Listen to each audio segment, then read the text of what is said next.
एक साधु महाराज जंगल में रहते थे, हवा पी कर रहते थे। समय पर वे जाते थे, एक पहाड़ के चट्टान में अपना मुंह लगाते थे और उस समय हवा खींचते थे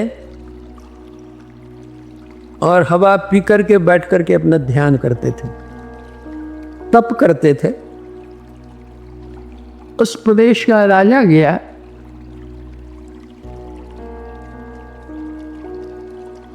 साधु बाबा समझे हमको राजा से क्या लेना और क्या देना, कुछ आदर सत्कार किया नहीं। तो राजा तो राजसी होते ही हैं, तामस भी आ गया कि इसके आश्रम में मैं गया और मेरी पूछ तक नहीं, जबकि मेरे राज्य में ही बस रहा है। अच्छा, फिर भी राजा ने कहा कि महाराज आप इतने बड़े त्यागी हैं, तपस्वी हैं, घर बार परिवार रोजगार सब छोड़ करके जंगलवास कर रहे हैं और जंगल में भी कंदमूल फल तक नहीं लेते हैं, केवल हवा पी करके रहते हैं आप। अगर आप हमारे घर पर पधारिए तो मेरा बड़ा अहोभाग्य होगा।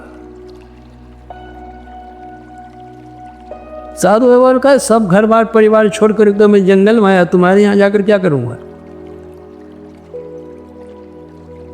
राजा चले गए।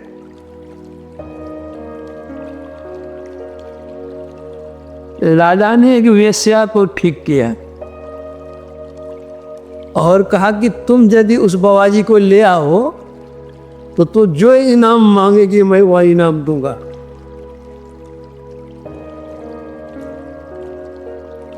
वह वेश्या चली गई जंगल में।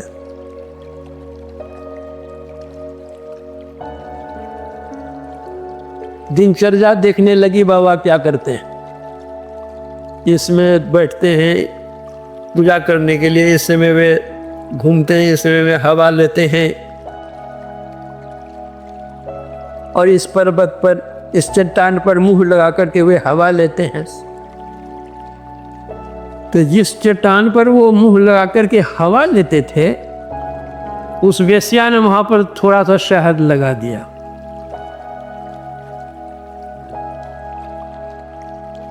तो जब मुंह से हवा खींचने लग गए तो पहले तो सूखी हवा आती थी, आज हवा में मिठास है, इसलिए जितनी हवा वो लेते थे उससे बेसी उस दिन हवा ले ले।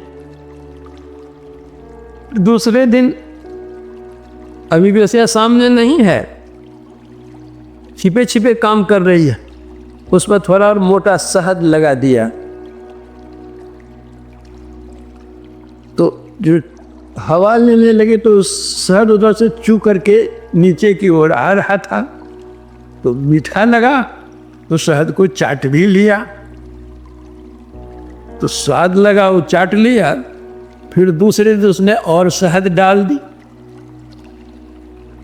तो उसको भी उन्होंने चाट लिया। अब धीरे धीरे यह बढ़ाने लगे। होते होते एक दिन वो हलवा बनाकर ला करके वहां पर साट दिया तो बाबा हलवा भी पा लिए। अब रोल वहां पर क्या कहते साटने लग गई हुआ। जो हवा पी करके रहते थे अब हलवा खाने लगे तो शरीर में कुछ आएगा, बल भी आने लग गया। तो हवा पी कर रहते थे, कमजोर शरीर था, धीरे धीरे बल भी आने लग गया। जो बल आने लग गया तो एक दिन वो क्या कहते हो सामने भी आ गई, सामने आ गई तो ये बातचीत भी हुई। फिर और भी बात बढ़ी और बात बढ़ते बढ़ते यहाँ तक बात बढ़ी कि बाल बच्चे तक हो गए।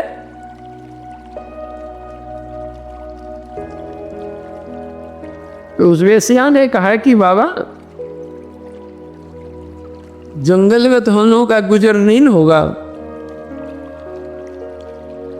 बच्चे का परवरिश चाहिए ना।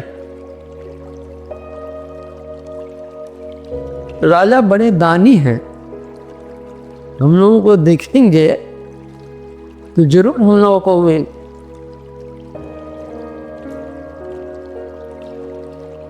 देंगे जिससे हमारा गुजारा होगा। 2 बच्चे हो गए, एक बच्चे को बाबा कंधे पर लिए और एक बच्चे को हाथ लगाकर, जो छोटा बच्चा था उसको कंधा पर लिया और जो चलने वाला था उसको हाथ लेकर गए राजा के दरबार। वेश्या जाकर के नमस्कार करती है और कहते हैं हाजिर है, तो मांगो क्या वरदान मांगती है। साधु ने आवाज से कहा कि महाराज आपको मैंने निमंत्रण दिया था आने के लिए, लेकिन उस दिन तो आप नहीं आए, लेकिन आपकी बड़ी कृपा हुई, आज दर्शन देने के लिए आ गए। कबीर साहब ने कहा काम कथा सुनिए नहीं, वो तो नारी का संग है। कबीर साहब कहते हैं कि काम कथा सुनिए नहीं, सुनी के उपजे काम। कहे कबीर बिचारी के बिसर जाए सतनाम। जहां काम तह नाम नहीं, और जहां नाम नहीं काम, का कबीर दो ना मिले रवि रजनी एक।